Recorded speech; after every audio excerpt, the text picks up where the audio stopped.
The Phial of Galadriel is a small crystal flask filled with magical water that holds the light of the star of Eärendil, the elves' most beloved star, and same as what was preserved in the Silmarils, since the star was actually one of the 3 Silmarili. And it makes a great subject to show you how to paint glass in watercolor, so let's get right into it.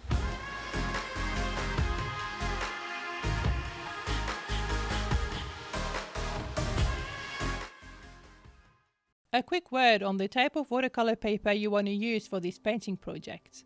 If your painting style leans towards precise and detailed brush lines, go for a hot press watercolor paper. This kind of paper is the smooth one. It has little to no tooth, no bumps. And it's great if you want a nice and crisp finish with vivid colors, since it is less absorbent than the cold press watercolor paper one, and you have more time to move your paint around to create interesting watery textures and layer up drier washes too to build more complexity and details. Either way, you should pick a good quality paper, since it has a direct impact on your painting process and your finished piece. Canson and Arches are both a safe option, and they're both widely available. I'm using 140 lbs or 300 GSM hot press watercolor paper.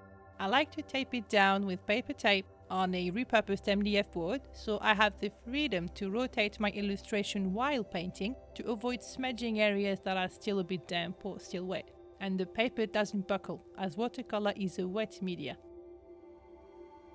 My secret to sketch the file nice and quick? I use the timeless and super basic concept of symmetry. I trace a diagonal across my paper to make the most out of the surface I have available. Then I determine the overall length of the flask by marking the top and bottom. And from there, I outline the file's body on either side of the diagonal. Allow your hand to flow naturally as you draw the flask's body. Try to capture both the shape and the movement of how an actual glass file would look like. And to make sure you have your proportions right, just compare as you draw that both sides are on the same level. You can eyeball it, no need to get super precise, since glass objects by nature have a few irregularities, especially if they are handmade, and that's precisely what makes them unique and so aesthetically pleasing. I used the Peter Jackson's trilogy movies Phial of Galadriel as a reference guide to have a general idea of what it should look like. I'm giving the glass flask a fancy pointy glass stopper to blend in, and I combine straight lines with generous curves to come up with that simple and organic looking pattern to stay true to the Art Nouveau atmosphere that prevails in Lothlorien, Galadriel's realm. Keep using the symmetry trick to draw the pattern too.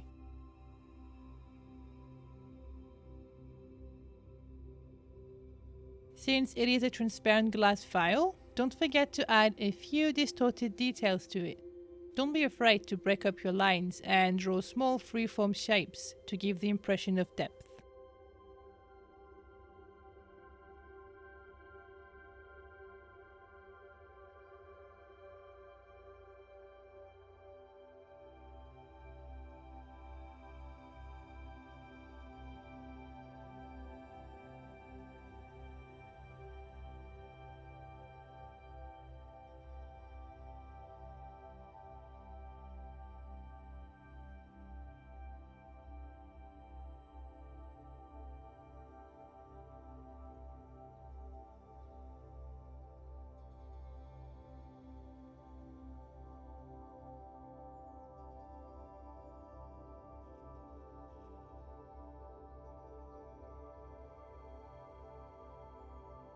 If your sketch looks a bit too busy with too many drawing lines, fear not. Here comes the kneadable eraser to the rescue. Knead it the same way you would knead Play-Doh, but don't overdo it, otherwise it will overheat and become sticky and could potentially tear your paper. So once you give it the shape you want, either flat or pointy, gently press and lift your hand on the area you want to clean up. And if you look at the eraser, you'll notice that it has darkened by the graphite. And that's the excess you just removed. So keep doing it until you're happy with the way your sketch looks.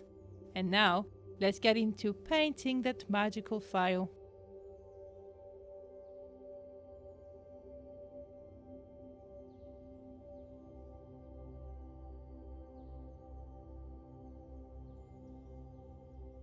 I'm only using one color to keep it simple, and I'm going with Ivory Black from my Sennelier watercolor palette. Yeah, please don't mind my dirty palettes. I barely ever clean my palettes up. I used the blue and grey for another illustration project.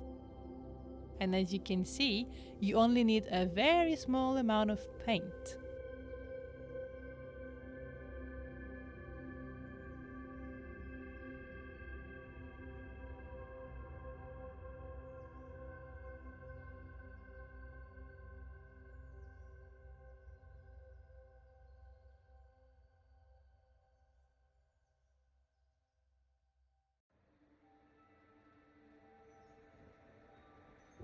The trick to paint glass in watercolor is patience, because you need to build up those layers strategically and one after the other.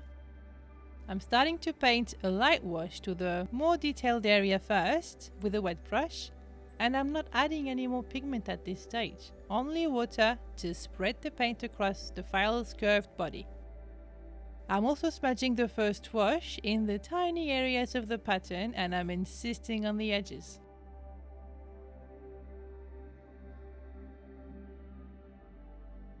You can darken one edge more than the other to give a sense of dimension to your glass. And what you see me doing here is I'm painting an edge thicker than the opposite one to have the same effect, a bit of dimension, and to lift the phial from the paper so it doesn't look flat and boring.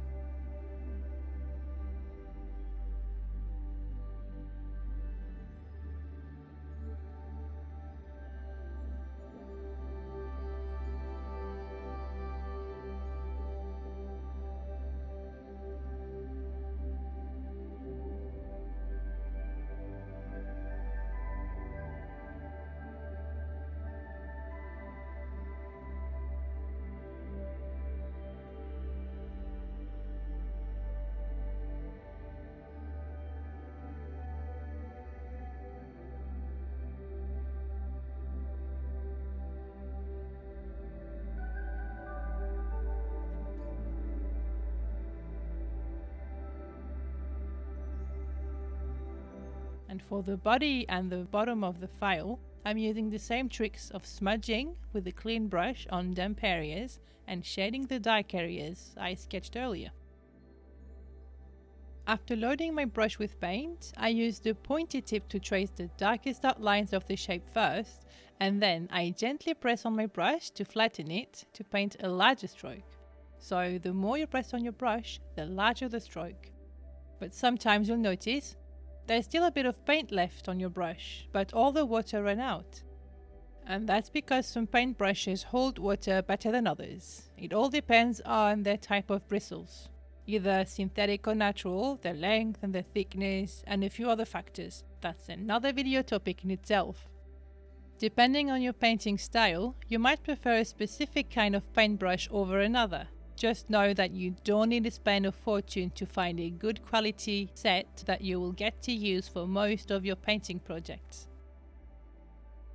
The brush I'm using here, for example, is a generic synthetic brush that came as a set of assorted paintbrushes of 8 or 10, I can't remember. And I use it with different media like watercolor, gouache and ink. I can paint an entire illustration with it, from very fine lines to large wet-on-wet areas without having to switch brushes. The bristles have a good spring and they hold a fair bit of water. Its point holds its shape pretty well, as you can see by the fine lines I paint with it, and I'm pretty surprised it didn't start to fan out after all this time. Since I'm a lefty, I tend to push my brush around rather than pull it to paint. So the pointy end of my round brushes tends to bristle and ruffle quicker than normal, I guess. Some of my other more expensive brushes didn't resist very long to decline. Their point is now shapeless, so pretty useless unfortunately. Anyways, you might want to experiment and practice to find the perfect ratio of water, paint and pressure to apply on your brush when you paint.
You can layer up a few more washes to build up an interesting contrast between the different parts of the file. It's like cookie dough. The longer you leave it to rest in the fridge, the more flavors will develop. Well, treat your illustration the same way. The more you layer up and play with transparency, the more complex and subtle the outcome will be. It's particularly true when painting glass, since its main characteristic is transparency. And you can achieve that by using only one color. So keep layering.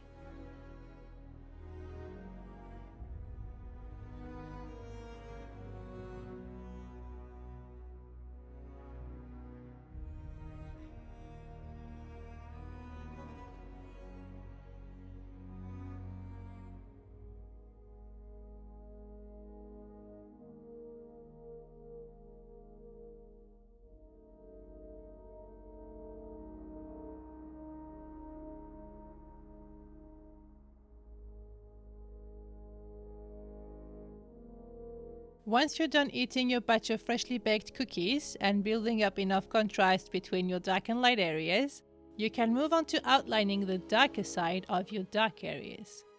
Your file of Galadriel should look amazing and crisp. I didn't do it here, but you can, if you want, use some white poster color, white gouache, or a white gel pen to add final little touches on the highlights this time to make your illustration pop even more.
I hope you found some useful tips to take home, guys, and realized that painting glass in watercolor sounds daunting, yes, but is actually easy enough once you focus on what matters most: eating cookies.